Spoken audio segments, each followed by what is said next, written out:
Министър-председателят, начело на внушителна делегация, пристига за да открие авторемонтния завод Вълко Червенков. Нова забележителна победа за цялото народно строителство.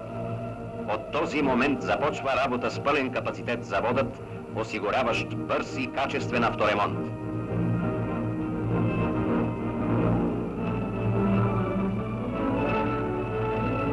Тържествено откриване за експлоатация и на втория авторемонтен завод Васил Коларов. Присъстват министър-председателят Вълко Червенков, членове на правителството, много гости.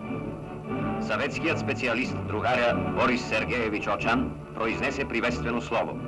За всестранната съветска помощ при строежа ние дължим безкрайна благодарност на съветските хора, наши братя и учители, на болшевишката партия и великия съветски народ.